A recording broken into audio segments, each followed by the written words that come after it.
Today's tapping tip of the week is about how to shift your setup statement when you're tapping and another aspect comes up. So what's an aspect? An aspect is when you started out tapping on one thing, say one feeling, sadness maybe. And then all of a sudden you're tapping, all of a sudden you're feeling, oh, now I feel angry. And so that's an aspect. That's a really simple explanation. Another explanation of an aspect is, say, when you're tapping on maybe like a limiting belief. Perhaps something like, I feel like, I'm broken. Something's wrong with me. I'm broken. And so you're tapping on it and you're just saying, like, even though I'm broken, blah, blah, blah. But then while you're tapping, all of a sudden you kind of get more information, like, I feel broken. All of a sudden you're like, because of this thing that happened to me, and you remember something, and that's like an aspect coming up.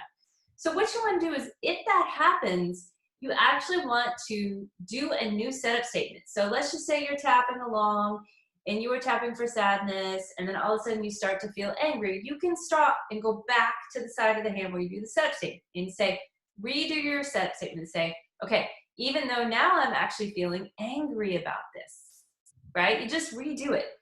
And you can repeat it 3 times if you want. There's kind of some debate about whether that's even necessary, but I mean, you know what? Just do what feels right to you.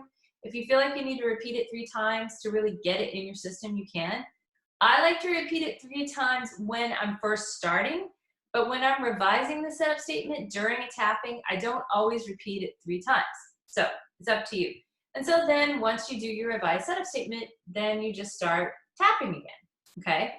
So you guys, another thing that you can do is, if while you're tapping, all of a sudden, like, it completely shifts. Let's just say you're saying a limiting belief and then all of a sudden it doesn't feel true anymore.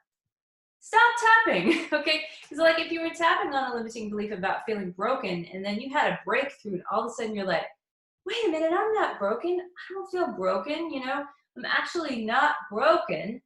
Then you don't need to keep tapping. So you can actually stop tapping, check your suds level, and then maybe if you want to start over, you can look at actually starting to implement your new belief, the belief you want to replace that you were broken. So what would you choose instead of being broken? What would you want to be? And then you can start working with the next level, okay? So that's my tapping tip for you this week. I hope it's really helpful, and I hope you have a beautiful day, afternoon, evening, wherever you are. Thanks so much, everyone. Namaste, my friends.